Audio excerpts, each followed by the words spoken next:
أعوذ بالله من الشيطان الرجيم بسم الله الرحمن الرحيم الحمد لله رب العالمين الرحمن الرحيم مالك يوم الدين إياك نعبد وإياك نستعين اهدنا الصراط المستقيم صراط الذين أنعمت عليهم غير المغضوب عليهم ولا الضالين. Amin. Ya, sebelumnya saya izin perkenalan diri ya. Nama saya Aisyah, insya Allah bertugas sebagai MC atau pembawa acara pada hari ini. Ya, kita sudah masuk tadi pembukaan. Selanjutnya kita menunggu Ustazah, dan sambil menunggu izinkan saya membacakan rundown acara atau susunan acara pada hari ini. Tadi diawali registrasi. Ibu-ibu sudah registrasi semua? Sudah ya? Snacknya udah dapat semua? Alhamdulillah. Di sini ada yang puasa Zulhijjah. Tadi insya Allah ada yang puasa ya. Ibu dengan ibu siapa? Ibu Ike. Yang satu lagi ibu siapa? Ibu Rumi. Masya Allah ya. Jadi puasa Zulhijjah itu banyak sekali insya Allah keutamaannya dan juga pahala di sisi Allah Subhanahu Wa Taala. Dan tadi startnya puasa Zulhijjah itu sudah bisa dimulai pada hari ini ya. Jadi besok kalau ada yang mau ikut puasa dianjurkan sekali. Nah, kalau misalnya ibu-ibu tapi belum bayar nih puasa Ramadannya, jadi niatkannya itu puasa Ramadan ya. Nanti pahala Zulhijjahnya itu insya Allah akan dilipat gandakan gitu. Jadi apalagi kalau misalnya puasanya di hari Senin, tadi niatnya mengqadha puasa Ramadan, nanti insya Allah dapat pahala puasa Senin ya, sunnah puasa Senin Kamis, dan insya Allah dapat juga pahala puasa Zulhijjah. Masya Allah ya. Dan ini insya Allah puasanya berlanjut sampai tanggal 16, jadi 9 hari ya di bulan Zulhijjah ini. Begitu.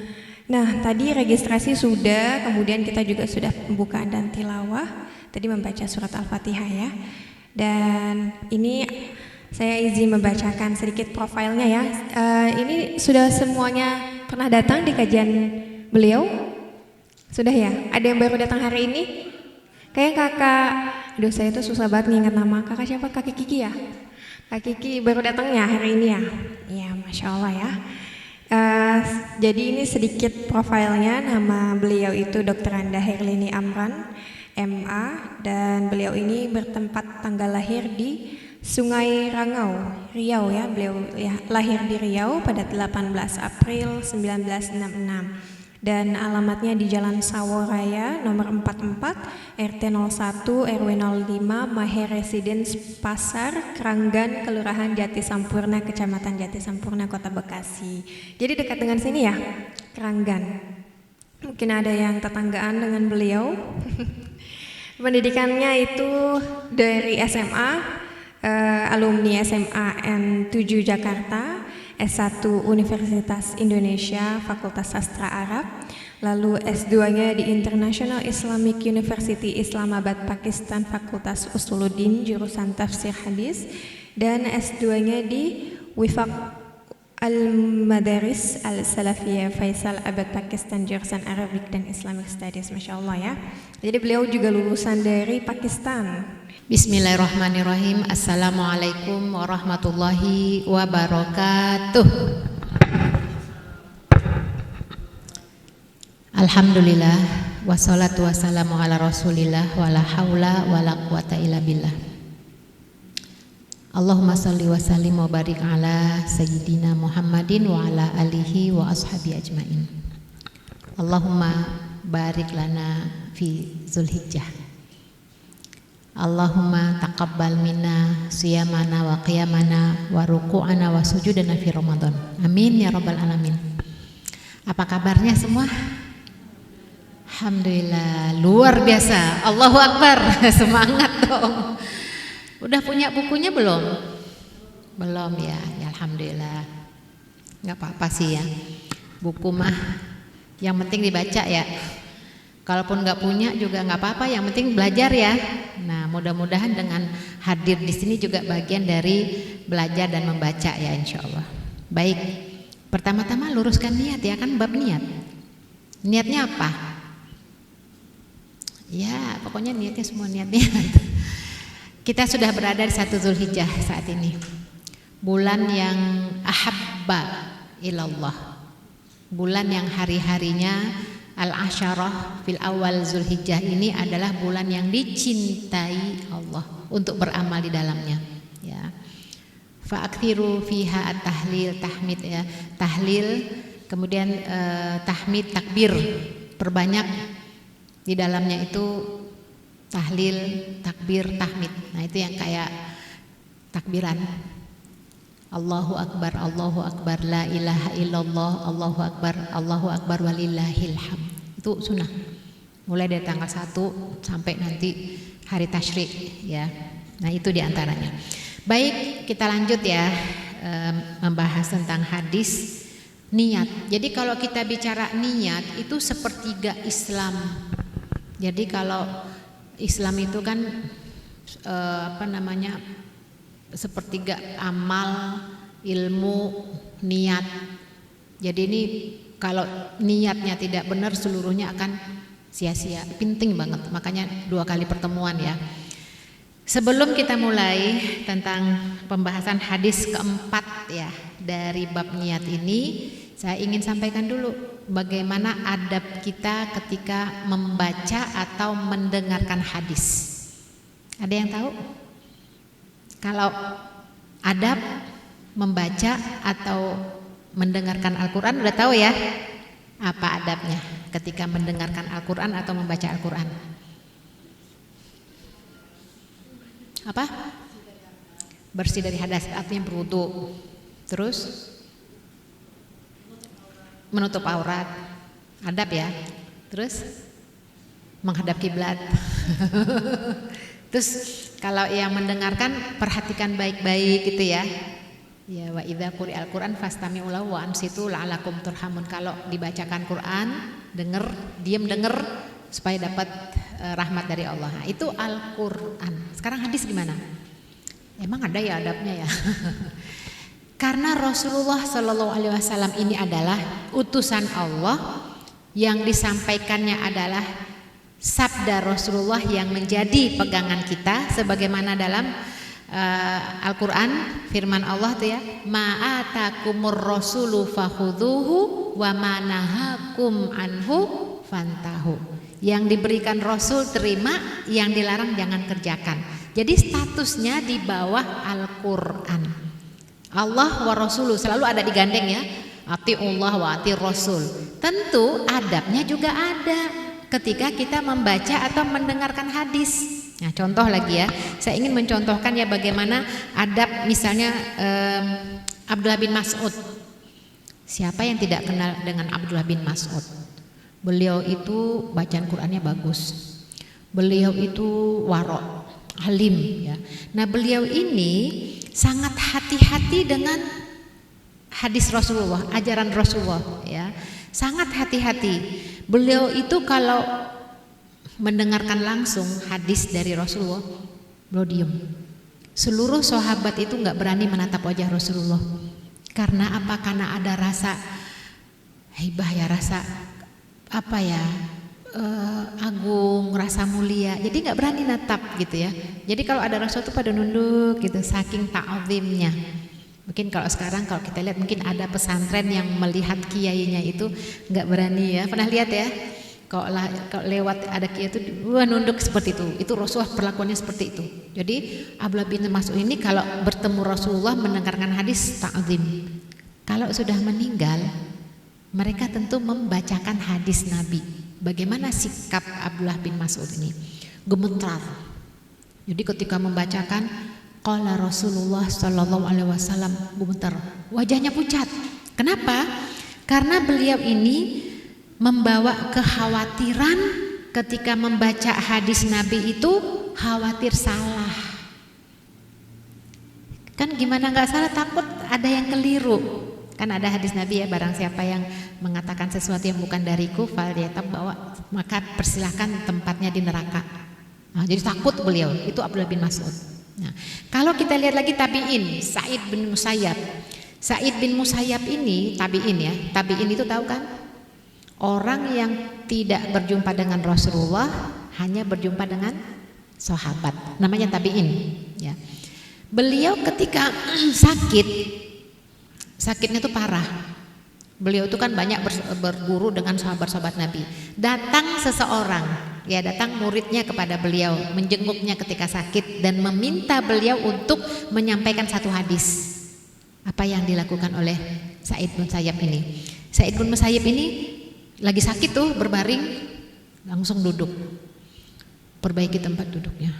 Terus baru dia mengatakan qala Rasulullah sallallahu alaihi wasallam, sebutkan hadisnya. Nah, orang tersebut, murid tersebut mengatakan, "Ya Syekh, enggak perlu duduk, tidur aja kan engkau lagi sakit." Apa kata beliau? "Aku menghargai, menghormati hadis Nabi. Tidak pantas kalau aku baca pada saat aku tertiduran atau berbaring." Nah, coba bayangkan kalau kita lagi ngapalin hadis gimana? Sambil nungging-nungging kali ya. Astagfirullahaladzim, itu rasanya nggak adab, tidak sopan ya. Nah, itu Sa'id bin Musayyib. Ada lagi misalnya Imam Malik. Siapa yang tidak kenal dengan Imam Malik? Imam Malik ini adalah salah satu imam mazhab ya. Jadi kalau mazhab itu kan yang terkenal saat ini ada 4 ya. Imam Abu Hanifah itu di Kufah. Kemudian Imam Malik bin Anas, punya murid Imam Syafi'i, punya murid, jadi maksudnya Imam Malik itu muridnya Imam Syafi'i, Imam Syafi'i itu muridnya Ahmad bin Hambal, itu silsilatul mazahib. Jadi yang lebih tetuanya itu adalah Imam Malik. Imam Malik ini tinggalnya di Madinah. Jadi kalau beliau menyampaikan hadis Nabi itu di Masjid Nabawi. Nah, beliau mengajarkan hadis di situ, fikih dan segala macam ajaran Islam. Beliau ini ketika menyampaikan hadis, apa yang beliau lakukan? Beliau wudhu dulu. Jadi kalau mau memberikan pengajaran ya, mengajarkan hadis, itu beliau wudhu dulu. Kemudian beliau menggantikan pakaiannya itu dengan pakaian yang terbagus. Masya Allah, itu belum ketemu Rasulullah, artinya udah meninggal. Ini baru mau mengucapkan kalimat yang Rasulullah sampaikan, hadis. Beliau ganti bajunya dengan baju yang lebih bagus. Kemudian apa lagi? Kemudian beliau pakai wewangian, karena Rasul itu suka dengan wewangian. Setelah itu duduk ya, ketika memberikan pengajaran, beliau perbaiki kursinya. Jadi nggak sendirian begini. Kan ada jika orang ngampai hadis itu begini, dia beliau tegap. Kemudian beliau menyampaikan qala Rasulullah sallallahu alaihi wasallam, beliau melihat kepada makam Nabi, kan di Masjid Nabawi ya, pas dilihat ke makam Nabi, kemudian terkadang penuh dengan air mata, matanya berkaca-kaca, menunjukkan kerinduannya. Nah, beliau baru mengucapkan, menyampaikan hadis Nabi, itu adab. Masya Allah. Jadi menghadirkan seakan-akan rasa ada Nabi bersama kita yang menyampaikan sabdanya. Jadi itu menghadirkan hati ya, seakan-akan ada Nabi loh menyatakan itu, menyampaikan itu. Karena apapun yang disampaikan Nabi itu ada menjadi pedoman kita. Nah itu ya. Bahkan tidak hanya orang-orang yang soleh, cucu Nabi sendiri yang bernama Muhammad Al-Baqir, cucu, beliau juga ketika membacakan hadis kakeknya, ya membacakan hadis kakeknya itu, beliau itu wajahnya berubah pucat. Wajahnya pucat, seakan-akan ada rasa takut gitu ya, ada rasa wajah itu kan beda ya kalau menyampaikan dengan rasa takut ya. Itu takut itu bukan karena apa-apa, tapi karena merasakan kewibawaan kakeknya. Jadi bersungguh-sungguh beliau menyampaikan hadis tersebut ya. Jadi rasa di sini ya, rasa, Masya Allah, itu barulah ilmu itu akan sampai kepada sanubari seseorang ketika yang mendengarkannya punya adab. Tuh ya, mudah-mudahan ketika kita membahas hadis ini pun kita merasakan bahwa yang menyampaikannya itu ada Rasulullah juga bersama kita. Rasanya ya, rasanya. Jadi tidak hanya sekedar baca hadis gitu, udah tidak. Sama seperti Al-Quran, kita membaca, mendengarkan, kita akan dapatkan rahmat Allah ya. Ketika kita juga mendengarkan hadis dengan sesungguhnya, mudah-mudahan rasa cinta kepada Nabi itu hadir di hati kita. Masya Allah ya, amin ya. Sekarang kita masuk ke hadis keempat ya. Hadis keempat ya. Kemarin katanya nanya-nanya buku ya. Jadi beli nggak tuh? Ada yang beli ya? Belum ada yang beli Ustazah. Oh, belum ada. Insya Allah abis ini langsung pada beli. Insya Allah. Dan niatkan juga kalau membeli hadis ini, niatkan juga semoga Allah memberikan kita juga rasa cinta dengan memiliki hadis-hadis sabda-sabda Nabi tersebut, mudah-mudahan. Kan kalau cinta pasti butuh pengorbanan. Pengorbanan itu tergantung sejauh mana rasa cinta kita. Ya. Kita kadang-kadang kalau seneng cinta pasti kita bela-belain tuh beli. Itu ada tuh pengarang tuh bagus deh. Seorang pengarang buah karyanya bagus, pasti beli. Ya, nah mudah-mudahan ini adalah wujud cinta kita kepada Rasulullah SAW. Hadis yang keempat, wa an Abi Abdillah Jabir bin Abdillah Al-Ansari radhiyallahu anhu maqal, kunna ma'an Nabi sallallahu alaihi wasallam fi ghazatin. Jadi ini hadis ini diriwayatkan oleh Abu Abdillah Jabir bin Abdullah Al-Ansari. Dia mengatakan, kami bersama Nabi dalam suatu peperangan. Jadi yang meriwayatkan hadis ini Jabir bersama Rasulullah dalam perang Tabuk ya. Kemudian faqol, Rasulullah kemudian bersabda, inna bil madinati la rijalan masirtum masiron. Jadi kata Nabi, di Madinah ada sejumlah orang yang kalian tidak menempuh perjalanan atau melewati lembah kecuali mereka bersama kalian. Mereka tertahan di rumah karena sakit. Jadi waktu perang Tabuk itu Rasulullah bersabda, menyampaikan kepada sahabat-sahabat, di Madinah itu ada orang yang dia tidak ikut kita. Dia tapi sebenarnya tuh dia seperti kita mendapatkan apa yang kita dapatkan karena mereka itu sakit ya. Wala qata'tum wadiyan illa kanu ma'akum habasuhumul mardo, karena dia itu mendapatkan rasa sakit, illa syarakukum fil ajr, dan dia di sini disebutkan mendapatkan pahala sebagaimana kalian dapatkan. Paham maksud hadisnya? Nah, maksudnya adalah ketika seseorang telah berniat untuk suatu, kalau dalam hadis ini ikut perang ya, tapi terhalang karena dia sakit, maka sakitnya itu tidak menghalangi pahala yang dia dapatkan. Masya Allah. Makanya Nabi mengatakan, di Madinah itu ada orang yang dia itu tidak menempuh perjalanan seperti kalian, tidak melewati lembah, tidak merasakan sulitnya perjalanan ini, tapi mereka dapatkan pahalanya. Nah, ini intinya menjelaskan tentang niat. Jadi ketika kita sudah meniatkan sesuatu, kemudian kita terhalang, ada udzur syar'i, itu pahalanya tidak terhalang, akan kita dapatkan. Tapi dengan syarat tadi udzur syar'i, sakit ya, mardul kan sakit. Misalnya ini acara Riyadus Sholihin ya, kajian. Ada yang sudah berniat, udah siap-siap ya, mau berangkat hari Sabtu ini. Ternyata diare. Wah, pokoknya keluar aja tuh ya. Padahal dia pengen ikut. Nah, karena terhalang karena sakitnya, dia pahala yang sama dengan pahala kita. Tuh ya. Jadi kalau udzur syar'i, makanya niat itu penting. Masukkan niat. Ini penting. Jadi hadis ini menjelaskan bagaimana pentingnya niat dalam setiap amal, ya. Jadi kalau saya ingin sampaikan misalnya gini deh, haji nih, sekarang kan pada haji nih. Siapa yang gak pengen haji? Mana yang belum berangkat haji, tunjuk tangan. Ya Allah, mudah-mudahan diberikan kemudahan, keluangan, kesempatan untuk berangkat haji. Dari sekarang niat. Ya Allah, aku niat haji karena Engkau ya Allah, panggillah aku. Pakai bahasa kita sendiri aja deh. Ya kalau pakai bahasa Arab kan ngapalinnya susah ya. Udah niatin. Tapi tidak hanya sekedar niat. Ada aksinya. Karena yang namanya iman itu ucapan benar, hatinya meyakini, buktikan dengan perbuatan. Nabung. Nabung dong. Udah sih udah nabung. Tapi lagi ada apa, diambil lah. Itu namanya niatnya nggak benar tuh. Ya ada pengen beli itu, udah pakai tabung ini, itu namanya nggak niatnya nggak sungguh-sungguh. Kalau niat udah tabungin, jangan diapa-apain. Pokoknya itu kalau sampai 25 juta tuh kalau mau daftar ya, sampai di situ sampai dapat kuota tuh baru insya Allah mudah-mudahan Allah mudahkan tuh ya, niat. Nanti lihat lagi di televisi atau di media sosial orang lagi tawaf, itu jangan ya Allah enak ya lagi tawaf kangen deh. Jangan itu, ya Allah aku niat ingin tawaf seperti itu ya Allah mudahkan, langsung niat. Walaupun aku tidak di sana ya Allah aku niat, aku nanti akan lakukan itu, langsung ada di hati kita niat. Lihat orang sa'i itu.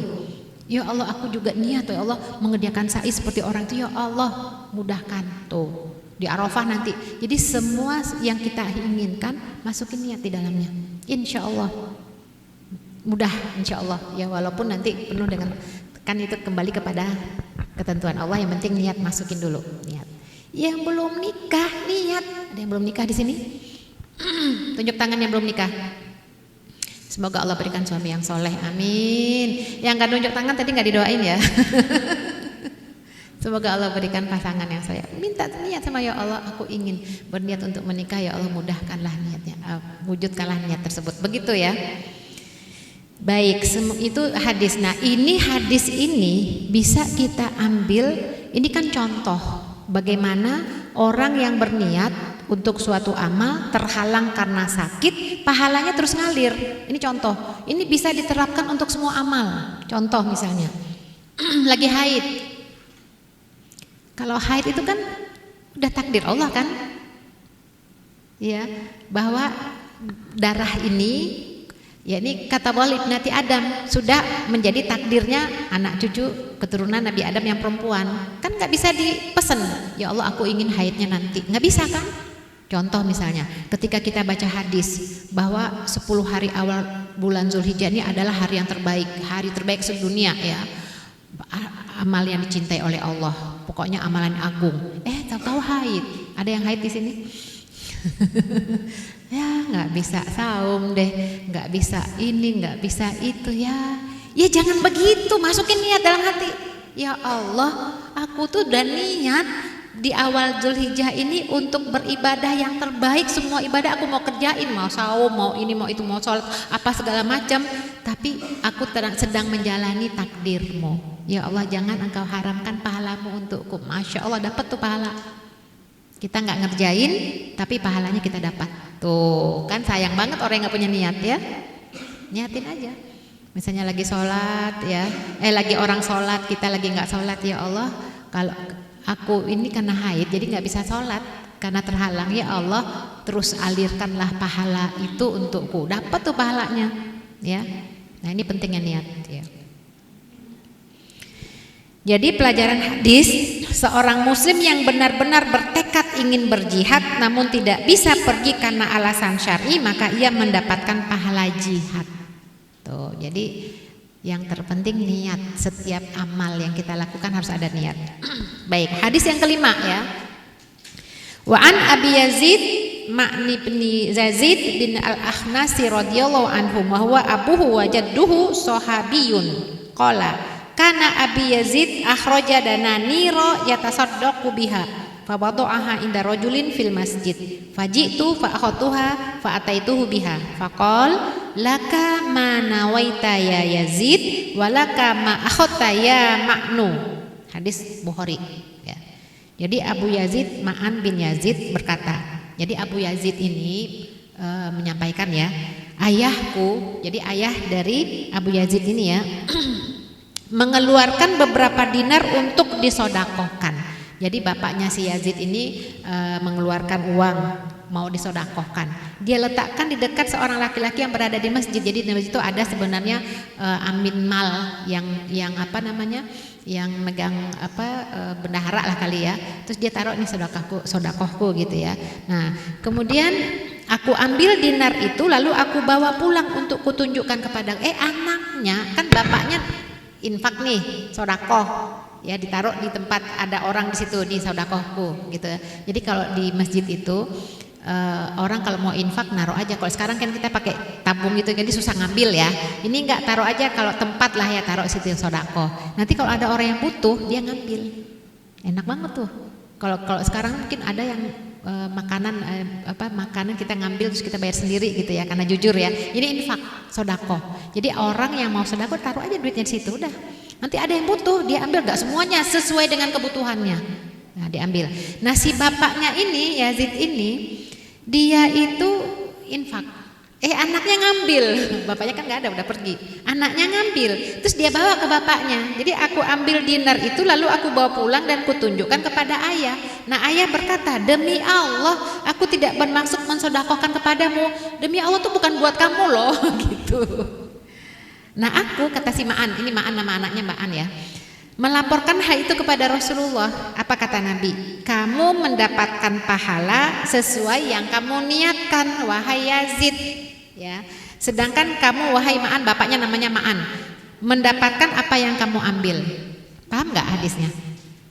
Jadi si Ma'an, bapak Ma'an, bapak-bapak tuh biasa orang tua tuh kadang-kadang ada hartanya ya, infak, dia sodako, dia taruh di masjid tuh. Ya, anaknya Yazid mungkin merasa kurang mampu, udah diambil. Terus dia bawa, aku tadi ngambil uang infak di masjid. Apa kata bapaknya? Aku tuh berinfak bukan buat kamu loh, gitu. Kadang-kadang ya dalam rumah tangga kita, orang itu lebih murah dengan orang lain. Ada orang lain tuh infaknya gampang aja, tapi dilihat anaknya, mungkin keluarganya, ponakannya kekurangan, itu masa bodoh. Padahal kita tahu yang utama berinfak tuh orang kerabat loh. Sampai ada kasus ya, dia mengumrohkan orang lain, sementara adiknya yang janda tidak tersantuni. Wah, itu nauzubillah min dzalik, yang sampai seperti itu ya. Nah, ini memberikan contoh kepada kita bahwa ketika si bapak berinfak, dia sudah dapat pahala sesuai dengan niatnya. Nah, si anak ya dia dapat ya udah sesuai dengan niatnya. Artinya kita tidak dibolehkan untuk menelusuri kemana tuh ya. Oh, kamu nggak begitu. Kadang-kadang kita menelusuri. Wah, ternyata saya nggak mau, nggak ikhlas. Ini contoh nih. Ini banyak hadis bisa kita ambil dari sini. Makanya Nabi mengatakan bahwa engkau mendapatkan apa yang kamu lakukan. Makanya di sini pelajaran hadis, sodakoh boleh diberikan kepada anak atau orang tua, sedangkan zakat tidak boleh. Ya kalau sodakoh infak tuh boleh, orang tua kepada anak, ya itu nggak boleh zakat ya. Anak kepada orang tua juga tidak zakat, tapi sodakoh boleh. Ya, dan ini juga menunjukkan bahwa kerabat itu lebih utama. Dan pemberian sodako atau zakat boleh diwakilkan. Nah, ini sebenarnya banyak hikmah dari hadis ini sebenarnya. Nggak boleh nelusuri. Kalau ini kan ngasih tahu, aku tadi ngambil uang ya. Tapi ada yang tiba-tiba tahu, ya ternyata baju sumbanganku dijadikan keset. Nah, ada gitu ya. Kan misalnya kan kita ada, ya itu biasanya terjadi dan berapa kasus ya. Sumbangkan baju yang masih bagus, disumbangkan. Kan ada orang yang merasa mungkin ya ini bagus dipakai. Ternyata kita udah merasa baju terbagus kita, dipakai buat ini yang depan rumah, atau jadiin keset gitu buat lap-lap gitu ya. Ya Allah, tega banget ya, padahal itu baju masih bagus loh. Lah, ini enggak ikhlas berarti. Kita sudah memberikan, lupakan. Ya, atau misalnya kita memberi orang, kayaknya sih orangnya, ya kalau ngasih aja. Coba lihat misalnya Abu Bakar As-Siddiq, kita pernah sampaikan ya, Mistah itu ponakannya yang dia bantu terus, ikut-ikutan juga memfitnah Ibunda Aisyah. Ya kan kasus hadisul ifki ya, Ibunda Aisyah itu dituduh berzinah kan, nauzubillah min dzalik. Si Mistah ikut-ikutan pula. Karena memang terlihat berdua, itu kan kerjaannya orang munafik tuh ya. Ketika Abdullah bin Ubay mengatakan, ada apa ya?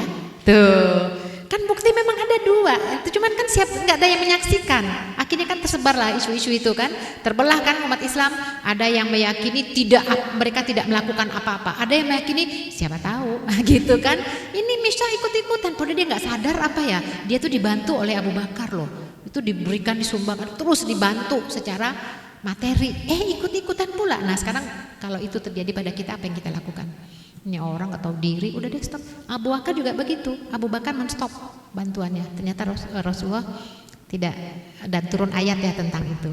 Jadi intinya kalau udah niat, kita udah serahkan, udah lupakan. Ya Allah udah mencatat sesuai dengan niat kita. Ya. Ini ada lagi hadis panjang ya, hadis ke-6 ya. Dari kalau kita lihat Ja'ani Rasulullah sallallahu alaihi wasallam ya'uduni ama hajjatil wada'i min waj'in ishtadda bi faqultu ya Rasulullah inni qad balagha bi minal waja'i ma taro anadhu malin wala yarithuni illa ibnatun li afatasaddaqu bi thulutsai mali. Ini kaitannya dengan Sa'ad bin Abi Waqqas. Sa'ad bin Abi Waqqas ini salah satu dari 10 orang yang dijamin Rasulullah masuk surga. Ya, hebatnya teman-teman, orang yang dijamin masuk surga itu nggak mentang-mentang, tetap takut ya. Contohnya kayak Utsman bin Affan ya, kan termasuk yang dijamin ya. Tapi beliau tuh gampang menangis ketika jenazah dimasukkan ke dalam kubur, nangisnya sampai basah tuh air matanya. Ini yang aku takutkan, karena penentu kita selamat atau tidaknya nanti adalah selamat atau tidaknya ketika kita dimasukkan dalam kubur. Tuh, itu udah dijamin 10 orang masuk surga, masih aja ada rasa khawatir. Nah, kalau kita kan udah jamin mentang-mentang enggak gitu ya. Makanya enggak dijamin kita kan. Nah, ini Sa'ad bin Abi Waqqas ini berkata, ya, dia ceritakan ya, pada waktu Haji Wada Rasulullah mengunjungiku yang sedang sakit parah.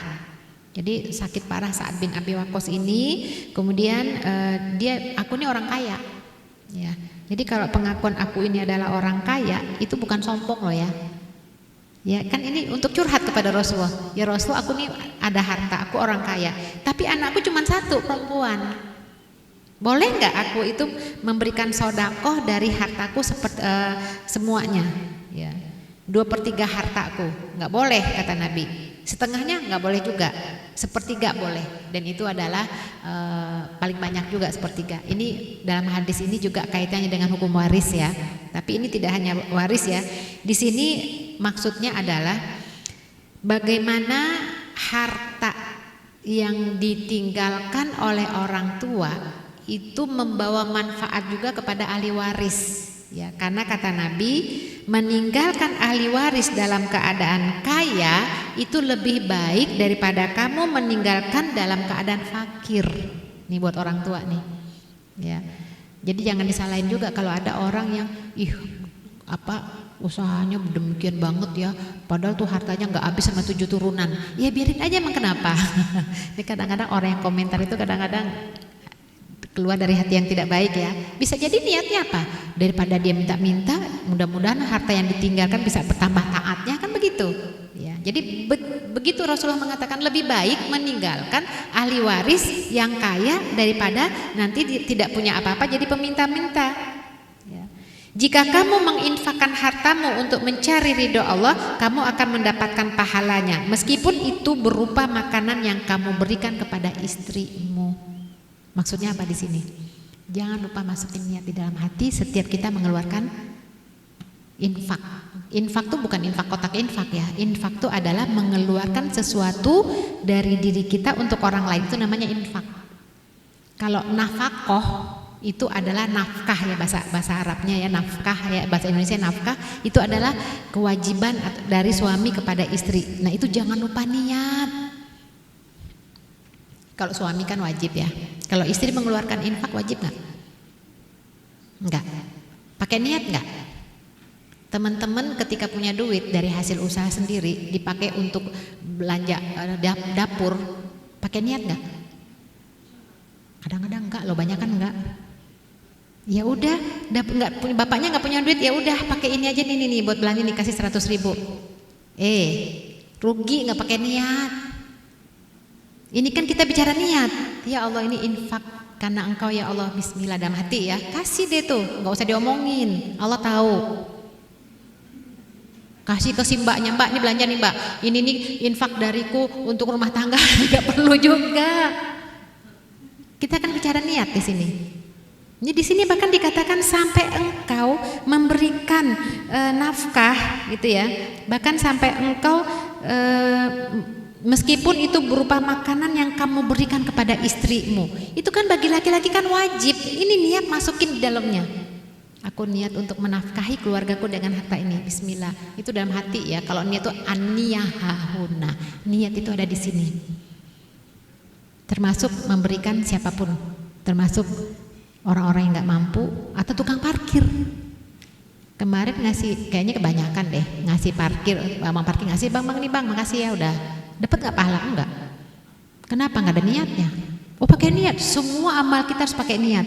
Innamal a'malu bin niat. Oh masya Allah, kita diingatkan kembali ya teman-teman ya, seluruh aktivitas kita pakai niat. Ya, bangun tidur tadi baca apa? Alhamdulillahilladzi ahyana ba'da ma amatana wa ilaihi nusyur. Terus dah ya. Niat enggak untuk hari ini? Saya enggak hafal sih ya hadisnya. Tapi saya pakai hafal bahasa Indonesia. Ini contoh aja masalah niat ya. Saya akan sampaikan. Pasti udah pada tahu deh. Ya. Ini ada hadis. Ya sebenarnya sih kalau yang alhamdulillahilladzi ahyana ba'da ma amatana wa ilaihi nusyur itu sudah paham. Tapi ternyata ada ulama ya, Imam Ghazali itu sudah menjelaskan dalam Bidayatul Hidayah bahwa setelah bangun tidur tidak hanya itu yang kita baca. Kita juga baca ya setelah alhamdulillahilladzi ahyana ba'da ma amatana wa ilaihi nusyur, asbahna wa asbahal mulku lillah wal 'azama wal sultan lillah wal 'izza wal qudrah lillahi rabbil alamin, asbahna ala fitratil islam wa ala kalimatil ikhlas wa ala dini nabina Muhammad sallallahu alaihi wasallam wa ala millati abina Ibrahim hanifan muslima wa makana minal musyrikin. Allahumma bika asbahna wa bika amsayna wa bika nahya wa bika namut wa ilaikan nusyur. Allahumma, panjang banget dengerin dong. Allahumma inna nas'aluka an tab'atsana fi hadzal yaum ila kulli khair wa na'udzubika an yajurrahu ahadun ilaina. Nas'aluka khair hadzal yaum wa khairu ma fihi wa na'udzubika min syarri hadzal yaum wa syarri ma fihi. Panjang banget. Nggak apa-apa sih kita baca, kita kalau hafal nggak hafal kita baca paling tidak terjemahannya ya. Setelah kita baca alhamdulillahilladzi ahyana ba'da ma amatana wa ilaihi nusyur itu kan doa ini ya, kami masuk di waktu pagi, kerajaan adalah milik Allah, keagungan kekuasaan adalah milik Allah dan seterusnya. Tapi yang menjadi catatan saya di sini adalah yang terakhir ya, kami mohon kebaikan yang Engkau turunkan pada hari ini dan kebaikan segala urusan di dalamnya. Kami berlindung kepadamu dari keburukan hari ini dan keburukan segala urusan di dalamnya. Masya Allah. Jadi dari awal udah niat. Ketika bangun tidur, ya Allah, ya kalau bahasa kita ya, jadikanlah hari ini penuh dengan kebaikan padaku yang membawa berkah, mudahkanlah, lindungilah aku dari semua keburukan yang ada. Jadi dari awal bangun tidur sudah pasang niat. Itu maksudnya. Ya padahal itu kan kalau dalam bahasa Arab kan ya sulit juga ngapalinnya ya. Ya udah pakai bahasa Indonesia aja, yang penting an-niyahahuna. Niat enggak bangun tidur? Kadang dia loncat langsung ke kamar mandi pengen buang air kecil. Pasang niat. Termasuk ketika pakai baju. Niatnya apa? Pakai baju niatnya bismillah aja. Iya, itu bagus. Bismillah kan dengan nama Allah. Ada enggak yang diniatkan lagi? Ada sih doa pakai baju. Apa doa pakai baju? Bismillah. Terus Allahumma inni as'aluka khairuhu wa khairu ma huwa lahu wa a'udzubika min syarri wa syarri ma huwa lahu. Itu ya. Nah, udah ribet kalau ngapalinnya tuh, Al-Qur'an aja belum dihafalin, baca doa repot ya, kadang-kadang lupa. Pakai bahasa Indonesia. An-niyahahuna. Ya Allah, aku memakai pakaian ini untuk menutupi auratku karena Engkau ya Allah. Artinya apa? Selama kita memakai pakaian yang menutup aurat, selama itu pahala kita dapatkan. Pahala ketaatan kepada Allah. Kan Allah yang memerintahkan kita nutup aurat. Kita nutup aurat, pahala di situ. Jadi niat itu penting. Masya Allah, luar biasa ya. Baik. Ini hadisnya panjang. Tentang, saya bacakan pelajaran dari hadis tadi ya. Boleh mengeluhkan sakit yang diderita jika ada alasan yang dibenarkan, seperti untuk pengobatan atau minta didoakan oleh orang yang soleh. Jadi hadis yang panjang tadi dari sahabat Nabi Sa'id bin Abi Waqqas dalam bab niat dalam Riyadhus Shalihin ini, ketika beliau sakit, beliau menginformasikannya kepada Rasulullah, tapi bukan karena mengeluh. Artinya apa? Jangan mengeluh. Kalau mengeluh nggak dapat pahala kesabaran dari rasa sakit. Emang kalau kita sakit nggak dapat pahala? Dapat teman-teman, kalau sabar. Ya. Jadi kalau kita sakit, banyak hadis-hadis lain yang mengatakan ya, itu dosa kita diampuni ketika kita sabar. Jadi ada seorang sahabat mengatakan, nanti kamu tahu nggak, ada penghuni surga yang jalan di muka bumi ini. Jadi kalau bahasanya penghuni surga yang masih gentayangan, tahu nggak? Gitu kalau bahasa kita. Siapa? Kata sahabat yang lain. Tuh dikasih tahu.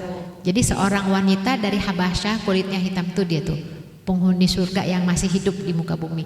Kok bisa begitu? Dia ceritalah. Dia datang kepada Nabi. Dia sakit ayang, nggak bisa sembuh. Terus katanya, ya Rasulullah, ud'uni, doakan aku ya Rasul agar aku sembuh. Terus kata Nabi, engkau mau mana? Aku doakan engkau sembuh atau engkau bersabar bagimu surga? Ya Rasul, aku mau surga, tapi aku doakan aku ketika aku sakit kambuh, auratku tidak terbuka. Nah, aku sabar saja, katanya. Nah, artinya apa? Orang yang bersabar atas ujian dan cobaan termasuk sakit, ketika dia sabar, maka pahala dia dapatkan, dosanya diampuni. Nah, oleh karena itu jangan ngeluh. Nah, jadi hadis tadi menyebutkan kalau kita sakit nggak boleh ngeluh kecuali hanya kepada dua orang. Kepada siapa? Bukan dua orang ya, kepada dua. Kepada Allah. Boleh kita ngeluh sama Allah, ya Allah pinggang sakit, ya Allah sembuhkan, ya Allah, boleh. Itu sama siapa lagi? Dokter. Kalau sama dokter aja diem-diem, bingung dokternya sakit apa sih, Bu, kok diem-diem aja. Ya nggak boleh ngeluh sama kita, sama iya nih sakit, aduh semuanya ini semua sakit udah. Nah, itu ngeluh kepada manusia, habis tuh pahalanya. Ya, jadi kita berharap semua rasa sakit itu ketika kita bersabar, Allah akan berikan pahalanya. Ya. Kemudian boleh mengumpulkan harta dari sumber yang halal selama kewajiban harta tersebut ditunaikan. Karena ada orang yang ngomong begini, tuh orang udah kaya masih usaha juga, hartanya nggak habis-habis, serakah ya. Ada yang begitu loh, ya. Ada orang yang ketika melihat pengusaha berhasil, buka usaha lagi, berhasil lagi, terus ada yang komentar, tuh orang udah kaya masih usaha juga nggak habis-habisnya, serakah banget. Istighfar. Ini keluar dari hati yang kotor. Mestinya bersyukur, alhamdulillah dia tuh bisa berusaha, mudah-mudahan ni'mal mal fi yad rajulun soleh. Sebaik-baik harta itu di tangan orang yang soleh. Semakin dia soleh semakin bagus kan, bisa terentas kemiskinan, banyak infaknya. Kok kita malah yang ngiri? Nggak boleh. Maka di sini dikatakan boleh mengumpulkan harta, yang penting kewajibannya ditunaikan. Ya, itu dalam hadis ini, pelajaran hadis seperti itu. Kemudian orang yang sakit menjelang mati tidak diperbolehkan mensodakohkan atau mewasiatkan hartanya lebih dari sepertiga kecuali mendapat izin dari ahli waris. Ini bab tersendiri ya kalau kita bicara waris. Kalau kita bicara waris itu panjang juga sih. Soalnya di Indonesia ini banyak yang tidak berpedoman kepada hukum waris. Hukum waris itu dibiarkan bertahun-tahun sampai udah meninggal, sampai kakek nenek yang meninggal, hartanya boleh diwariskan. Kasihan deh. Akhirnya apa? Sengketa waris. Akhirnya apa? Kakak adik berantem. Nah, itu pembahasannya itu tersendiri ya, masalah waris. Intinya kita yang sudah belajar jangan pernah mengulur-ulur pembagian harta waris, ya. Amal seorang muslim akan mendapatkan pahala sesuai niatnya. Jadi amal seseorang itu tergantung niatnya. Kalau niatnya karena Allah, Allah dapatkan, Allah berikan pahala. Tergantung full atau tidaknya niatnya. Ya, jadi niat itu penting. Memberi nafkah kepada keluarga akan mendapatkan pahala karena diniatkan untuk mencari ridho Allah. Ya. Makanya kan ada hadis ya, setiap pagi malaikat kan ada yang berseru ya. Mana yang berinfak gitu ya, Allah akan berkahi. Mana yang tidak berinfak, Allah akan persempit hartanya kan gitu. Emang nggak bisa ibu-ibu berinfak pagi-pagi?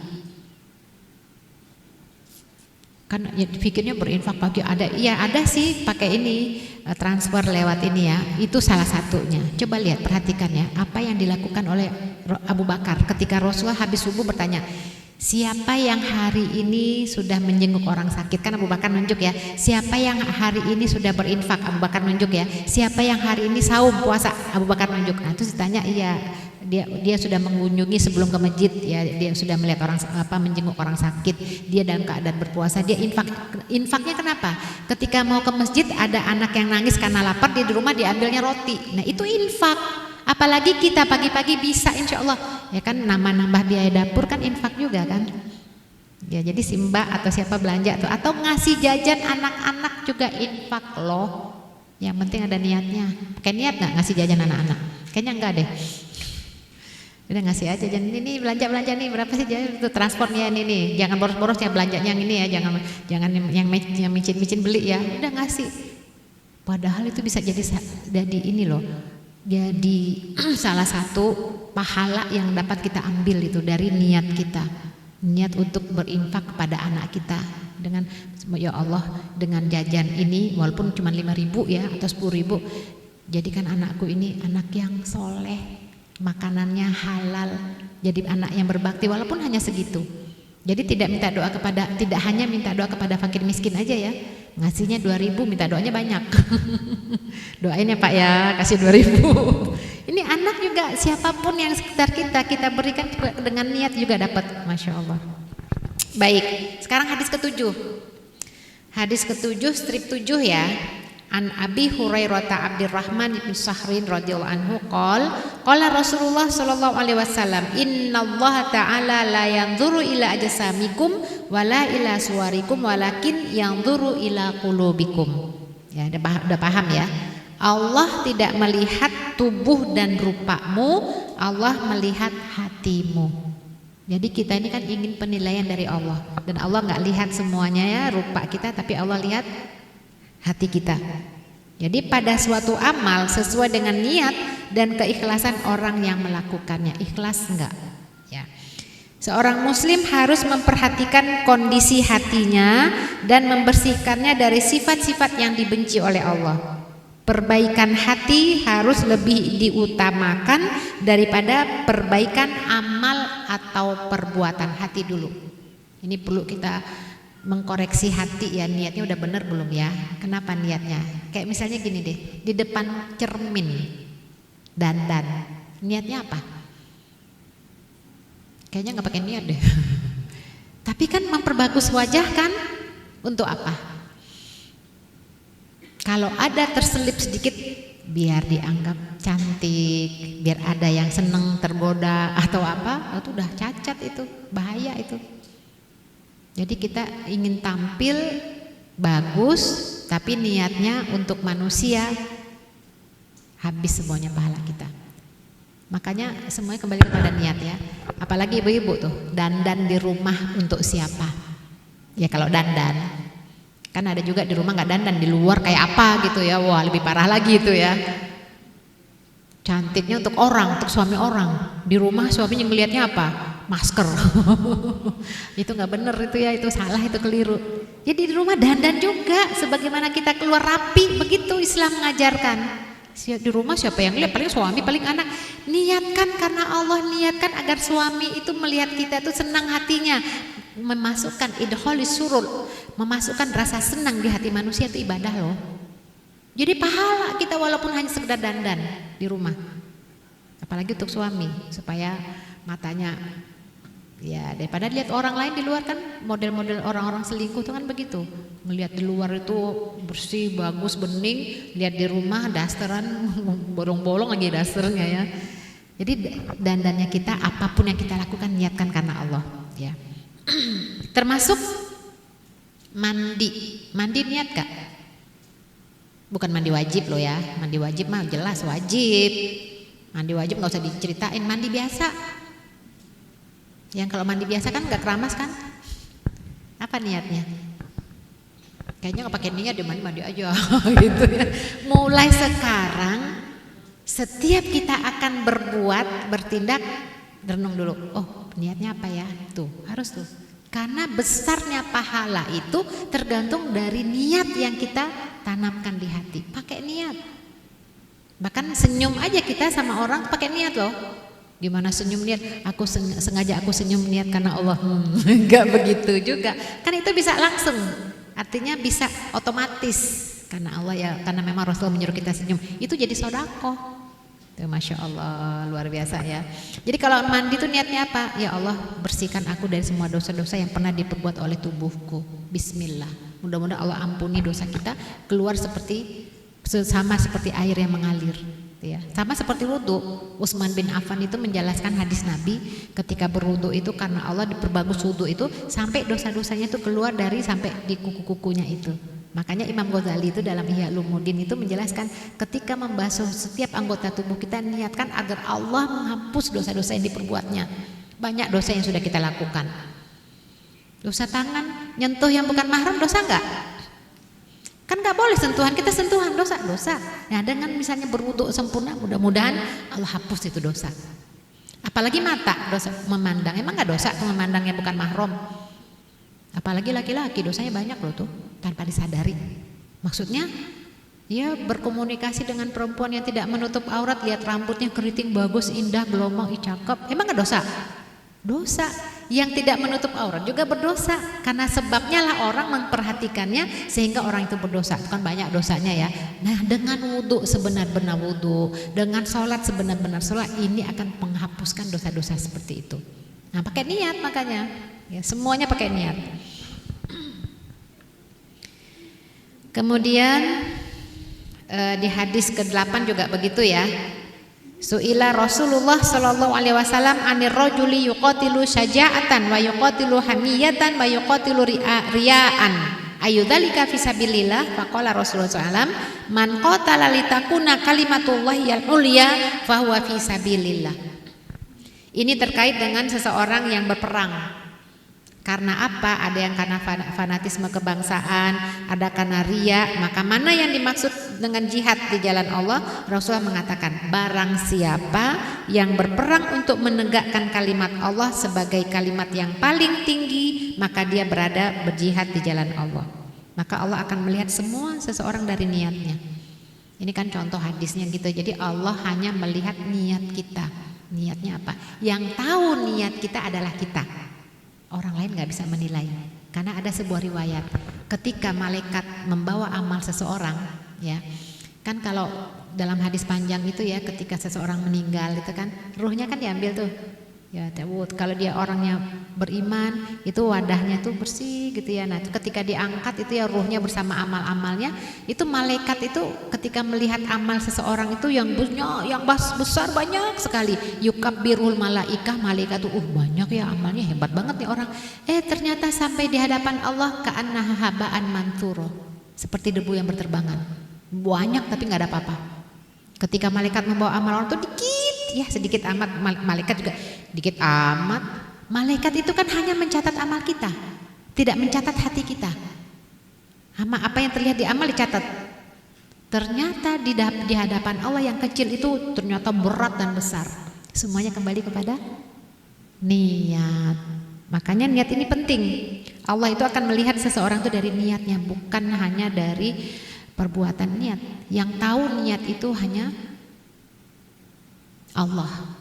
Orang lain gak boleh menilai, tuh orang kayaknya dia tuh riya deh, belum tentu ya. Jadi kita gak boleh menilai orang ya. Baik, orang yang meninggal di medan jihad diperlakukan layaknya orang yang mati syahid, tidak dimandikan, tidak dikafani, dan tidak disolatkan, tetapi langsung dikubur, sedangkan niatnya diserahkan kepada Allah. Yang tahu niat itu adalah Allah. Terus ada lagi hadis ke-9.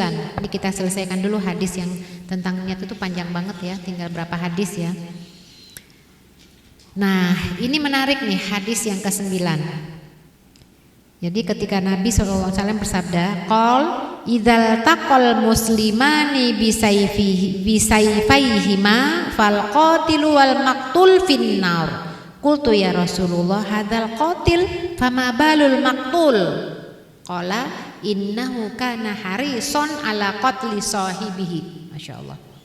Jadi Rasulullah itu bersabda, apabila ada dua muslim bertemu dengan membawa pedang berusaha membunuh, jadi ada dua muslim berperang ya, berperang satu sama lain, yang satu terbunuh, yang satu lagi enggak.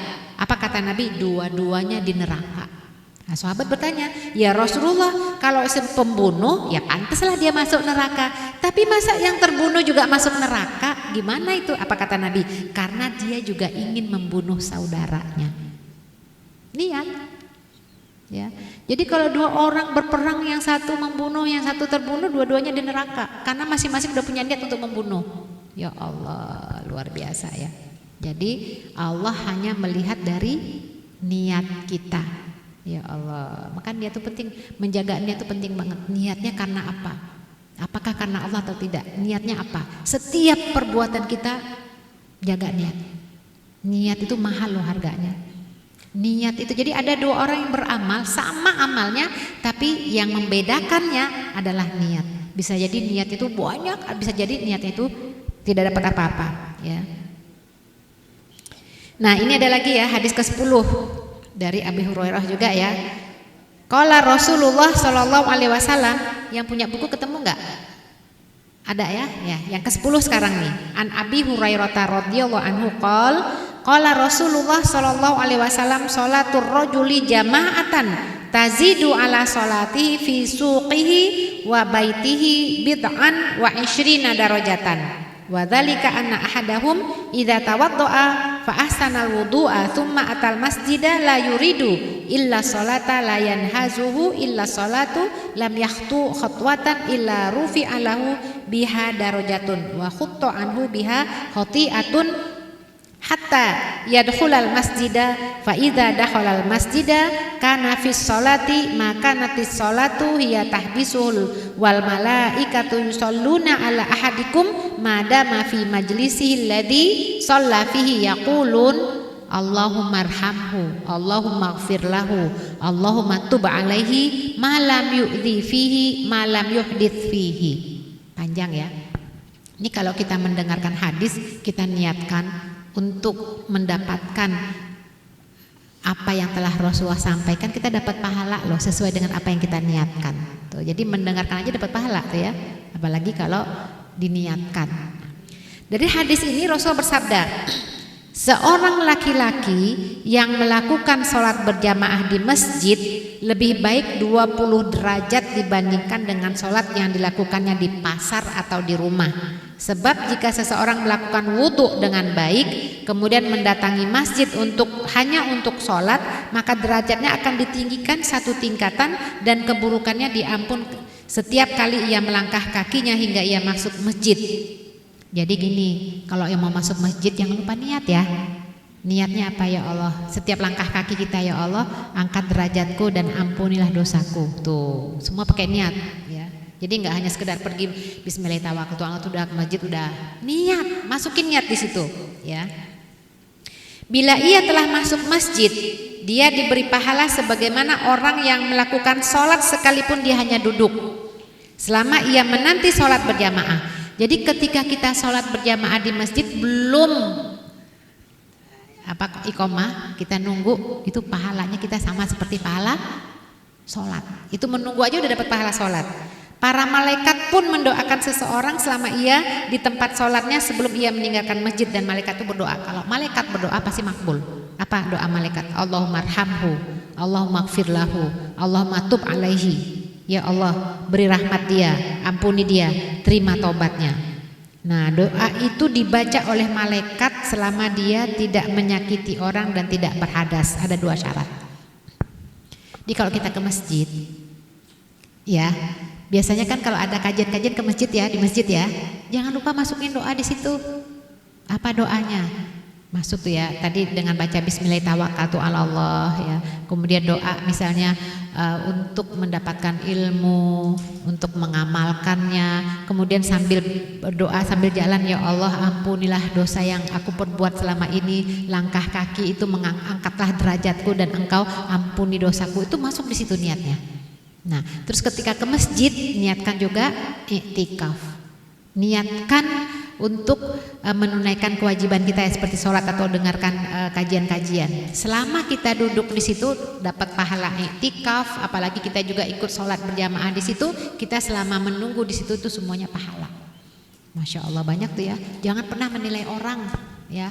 Kemarin ada yang iktikaf tuh ya, ada yang tidur loh, ada yang tidur. Padahal kan memang niatnya itikaf. Terus mungkin ada rasa bagi orang yang tiap waktunya tuh nggak tidur, ngaji aja baca Quran. Bisa jadi pahalanya tuh habis karena orang yang tidur itu. Kok bisa? Karena dia berburuk sangka kepada orang yang tidur dan merasa dirinya telah alim, telah soleh banget gitu. Tuh orang itikaf tidur ngorok lagi. Saya dong baca Quran, udah berapa juz nih, udah berapa kali khatam nih, sombong. Makanya semua kembali kepada niat ya, nggak usah nilai orang deh, nilai aja diri kita. Kalau kita nilai orang, khawatirnya apa? Habis semua amal kita ya. Baik.